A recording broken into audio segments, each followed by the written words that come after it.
আলোচনার বিষয় সামনেই ফলহারিণী অমাবস্যা। ফলহারিণী অমাবস্যা নিয়ে বেশ কিছু গুপ্ত প্রয়োগ বলবো এবং ভাগ্য সম্পর্কে বেশ কিছু আলোচনা করার চেষ্টা করব। তাহলে সবার আগে জানিয়ে রাখি, কারণ আপনারা প্রত্যেক বছরই দেখতে পান যে ফলহারিণী অমাবস্যা নিয়ে বেশ কিছু জিনিস আমি বলি এবং বহু মানুষ সেগুলো করে উপকৃত, ভালো আছেন, ক্ষতি বা খারাপ কারো কিছু হয়নি। আমার উদ্দেশ্য আপনার ভালো হোক বা আপনাদের ভালো হোক, আপনাদের খারাপ হোক এটা আমার উদ্দেশ্য নয়। আপনাদের ভালো হলে অন্তত একবারের জন্য হলেও বলবেন যে এই গুপ্ত প্রয়োগটা করে ভালো ফল পেয়েছি, এটুকুতেই সন্তুষ্ট। তো সামনেই ফলহারিণী অমাবস্যা, এবং ফলহারিণী অমাবস্যাটা কবে? 16ই মে।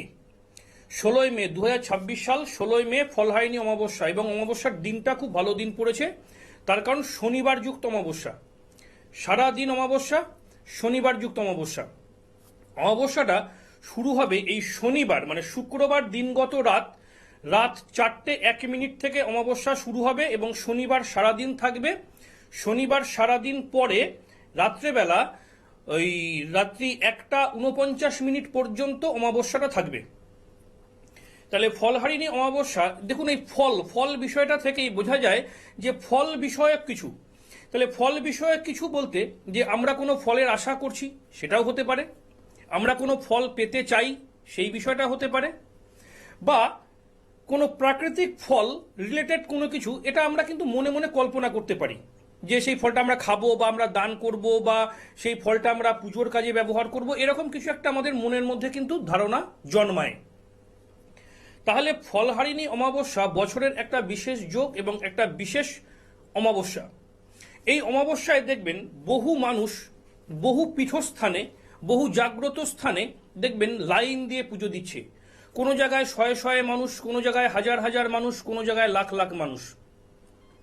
যেমন এই ফলহারিণী অমাবস্যায় দেখবেন তারাপীঠে দেখবেন, দক্ষিণেশ্বরে দেখবেন, কালীঘাটে দেখবেন লাখো লাখো মানুষের ভিড়। তাহলে এই লাখো লাখো মানুষের ভিড়টা কেন? যে এটা একটা বিশেষ যোগ বছরের। এই দিনকে তারা তাদের আরাধ্য দেবতা বা তাদের মাকে পুজো দেবেন, তারাপীঠেই হোক, দক্ষিণেশ্বরেই হোক, কালীঘাটেই হোক। এটা কিন্তু আমরা প্রত্যেক বছর এই ছবিটা দেখতে পাই।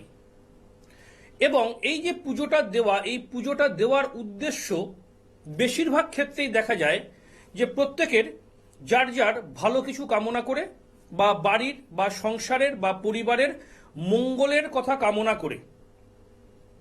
কেউ তো পুজো দিয়ে চায় না যে আমার বা আমার পরিবারের অমঙ্গল হোক, খারাপ হোক। তাহলে ভালো কিছু চাওয়ার উদ্দেশ্যেই পুজোটা দেওয়া। তাহলে এই ফলহারিণী অমাবস্যায় আমি বহু বছর ধরে একটা গুপ্ত প্রয়োগ বলছি, আমি কয়েকটা গুপ্ত প্রয়োগ বলবো। বহু বছর ধরে একটা গুপ্ত প্রয়োগ বলছি যে মনস্কামনা পূরণ। মনস্কামনা পূরণটা কিরকম? দেখুন, মনস্কামনা মানুষের দুরকম হতে পারে, একটা শুভ মনস্কামনা আর একটা অশুভ মনস্কামনা। শুভ মনস্কামনা নিজের জন্যও হতে পারে, অন্যের জন্যও হতে পারে। আর অশুভ মনস্কামনা অন্যের জন্য হয়, নিজের জন্য হয় না। নিজের জন্য কেউ অশুভ মনস্কামনা করে না, এটা বাস্তব। যেটা আমি যুক্তিযুক্ত আমি সেটাই বলি। তাহলে এই অমাবস্যার বিশেষ যোগে দেখবেন বহু জায়গায় বহু তান্ত্রিক ক্রিয়া,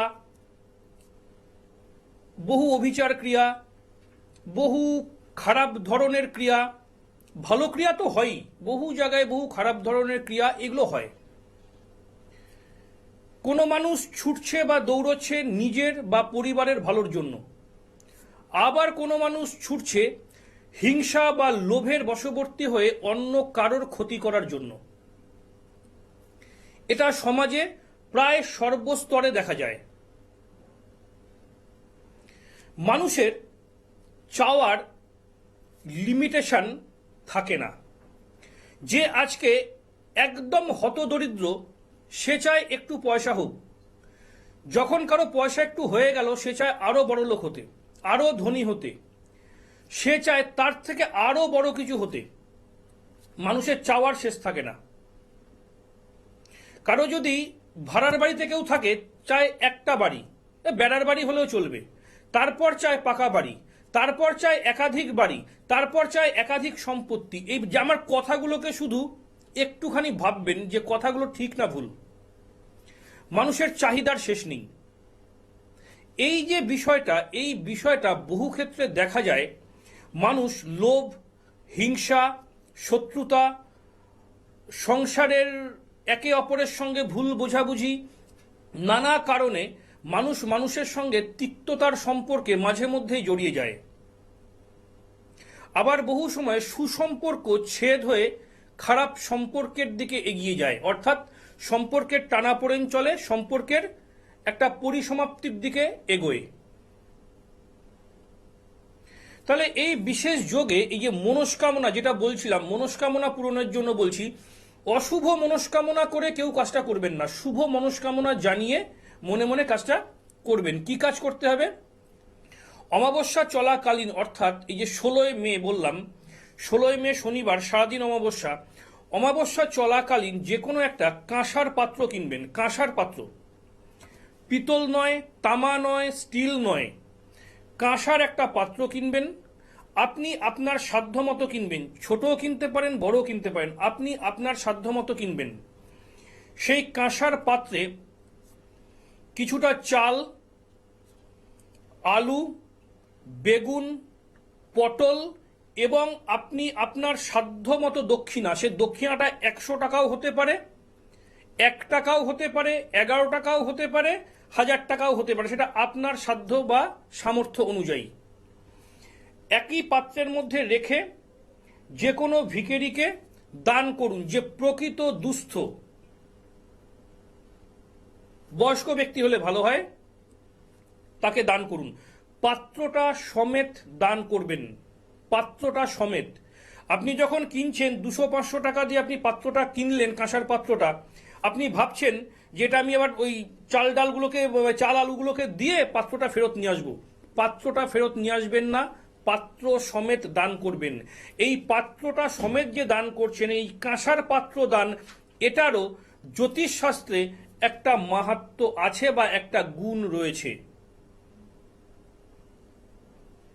পাত্রটা সমেত দান করবেন, দান করে ফিরে আসুন। যখন দান করছেন তখন একটা শুভ মনস্কামনা মনে মনে জানিয়ে দান করুন। দেখবেন আপনার মনস্কামনাটা তাড়াতাড়ি পূর্ণ হবে।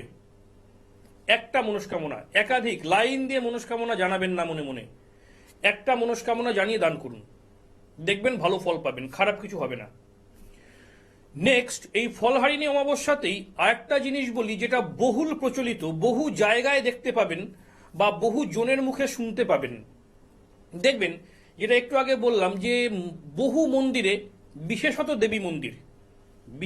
দেবী মন্দির অর্থাৎ মাতৃ মন্দির, দেখবেন প্রচুর মানুষের ভিড়। দেখবেন ওখানে বহুজন একটা ফল বা একই ফল 5খানা অথবা 5 রকমের 5টা ফল এরকম দান করছেন। তাহলে এই ফলহারিণী অমাবস্যায় ফল দান করার অর্থ, আপনি কোনো একটা ফল লাভের আশায় আপনার প্রিয় দেবীকে আপনি ফলটা দান করছেন বা উৎসর্গ করছেন। একটা ফলও হতে পারে, 5টা ফলও হতে পারে, কোনো আপত্তি নেই, আপনি দান করলেন অমাবস্যা চলাকালীন, সেটাও সেই মনস্কামনা জানিয়ে। দেখা যাচ্ছে আপনি দীর্ঘদিন ধরে কোনো একটা ফলের আশা করছেন, সেই ফলটা আপনি পাচ্ছেন না, কিন্তু আপনি পাওয়ার যোগ্য। আপনি দীর্ঘদিন ধরে আকাশে চাঁদ চাইছেন, কোনোদিনই হাতে আসবে না, সে আপনি যত ফল দান করুন, কিন্তু যে ফলটা আপনার পাওয়ার যোগ্য আপনি, কিন্তু সেই ফলটা আপনি পাচ্ছেন না, বারবার আটকে যাচ্ছে, বারবার ব্লক হচ্ছে, বারবার কোনো না কোনোভাবে বাধা প্রাপ্ত হচ্ছে। এই রকম পরিস্থিতির যদি শিকার আপনি হয়ে থাকেন, তাহলে যে কোনো দেবী মন্দিরে ফলহারিণী অমাবস্যায় 1টা বা 5টা ফল দান করুন। এটারই সঙ্গে সঙ্গে আরেকটা জিনিস বলবো, দেখবেন এই দিন গঙ্গার ঘাটে, নদীর ঘাটে, মানে যেগুলো স্নানঘাট, দেখবেন প্রচুর পরিমাণে মানুষের ভিড়। কি না, এই যোগে গঙ্গা স্নান বা নদীতে স্নান করা পুণ্য লাভ। পাপ হবে কি পুণ্য হবে আমি বলতে পারবো না, পাপ হবে কি পুণ্য হবে আমি বলতে পারবো না, তবে একটা কথা বলতে পারবো যে এই দিনকে নদী বা গঙ্গায় যে বহু মানুষ স্নান করেন, একটা প্রসেস আমি বলতে পারি শাস্ত্রীয় মতে, নাভি পর্যন্ত যে ব্যক্তি স্নান করতে যাবে তার নাভি পর্যন্ত জলে দাঁড়িয়ে যে কোনো একটা ফল এবং যে ব্যক্তি ফলটা দান করছেন তার প্রিয় ফল, যেটা সেই সময়ে সহজলভ্য, সেরকম কোন একটা প্রিয় ফল। কারণ জ্যৈষ্ঠ মাসে ফলহারিণী অমাবস্যা, নিশ্চয়ই শীতকালের ফল জ্যৈষ্ঠ মাসে পাওয়া যাবে না, এটা বাস্তব কথা। তো কোনো একটা প্রিয় ফল নাভি পর্যন্ত জলে দাঁড়িয়ে একটা মনস্কামনা করে ফলটাকে আপনি দুহাতে নিলেন, দুহাতে নিয়ে এইভাবে জলে আপনি ভাসিয়ে দিলেন। এটাই আমি দেখেছি বা বহুজন জানেন, খুব তাড়াতাড়ি ফল প্রাপ্তি ঘটে, খুব তাড়াতাড়ি ফল পাওয়া যায়, ক্ষতি কিছু হয় না, ভয় নেই। তবে একটাই কথা বলবো, যে সময়ের জন্য বলা হচ্ছে সেই সময়টাকে মানবেন। 16ই মে 2026 সাল শনিবার, সারাদিন অমাবস্যা। আমি বলছি না মাঝরাত্রে যান, আমি বলছি দিনের বেলা যান। মাঝরাতে আমি বলবো না নদীতে নামুন, গঙ্গায় নামুন, নিজের সাবধান মতো নিজে নামবেন। গেল। নেক্সট আরেকটা জিনিস বলে দিই, এটাও খুব এফেক্টিভ, ভীষণ ভালো। জিনিসটা হচ্ছে এই যে ফলহারিণী অমাবস্যায় বহু সংসারে দেখবেন নানা রকম চাপের শিকার, বহু সংসার নানা রকম অশান্তির শিকার, বহু সংসারে দেখবেন আর্থিক দিকটা খুব ভালো আছে, সুখ শান্তি নেই। আর্থিক দিকটা খুব ভালো আছে, সুখ শান্তি নেই। বহু পরিবার দেখবেন এমনি সুখ শান্তি আছে, আর্থিকভাবে খুব বিধ্বস্ত, ভীষণ বিধ্বস্ত। আর্থিক সমস্যা কিছুতেই মিটছে না। এক একটা সংসারের এক এক রকম সমস্যা, কারোর ছেলের বিয়ে হচ্ছে না, কারোর মেয়ের বিয়ে হচ্ছে না, কারো সন্তান অবাধ্য, কারো সংসার ভেঙে যাওয়ার জোগাড়, কারো সংসারে তৃতীয় ব্যক্তির আগমন, এইরকম এক্সেট্রা এক্সেট্রা। সংসার শব্দটা একটা, সংসারে অশান্তির দিক হাজারখানা বা তার থেকে বেশি। দেখবেন বাড়িতে সুখ আছে, শান্তি আছে উপরে উপরে, বেশিরভাগ মানুষই রোগগ্রস্ত অবস্থার মধ্যে দিন কাটাচ্ছে। সেই সংসারের উদ্দেশ্যে বলছি, যে গুপ্ত প্রয়োগটা বলবো করে দেখতে পারেন, খারাপ হবে না, ভালোই ফল পাবেন। দেখবেন বারবার চাকরি পায়, চাকরি চলে যায়, বারবার কাজে যায়, কাজ ছেড়ে দিয়ে চলে আসে বা কাজ থেকে ছাড়িয়ে দেয়, বারবার নানা রকম ব্যবসা করছে, ব্যবসা শুরু করছে, কাজকর্ম শুরু করছে, বারবার ফেলিওর।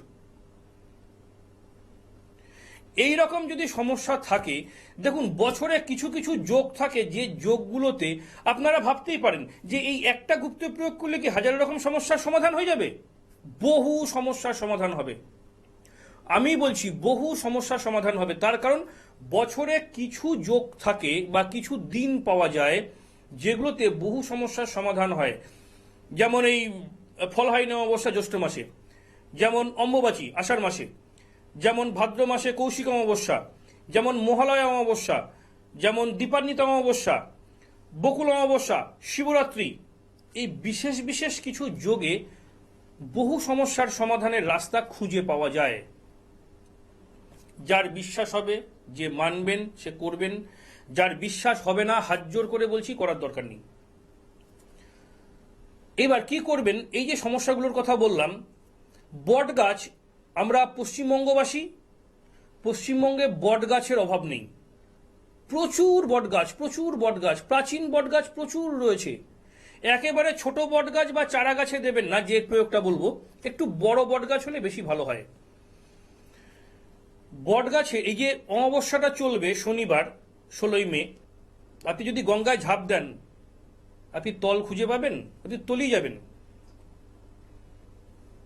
আপনি বিশ্বাস করে বা না করে আগুনে হাত দেন, হাতে ছ্যাঁকা আপনাকে খেতেই হবে।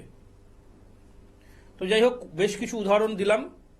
প্রত্যেকেই ভালো থাকবেন। সময় শেষ, আবার নেক্সট প্রোগ্রামে দেখা হবে, কারণ সামনেই আসছে আবার অম্বুবাচী, ভালো ভালো প্রোগ্রাম বলবো। নমস্কার।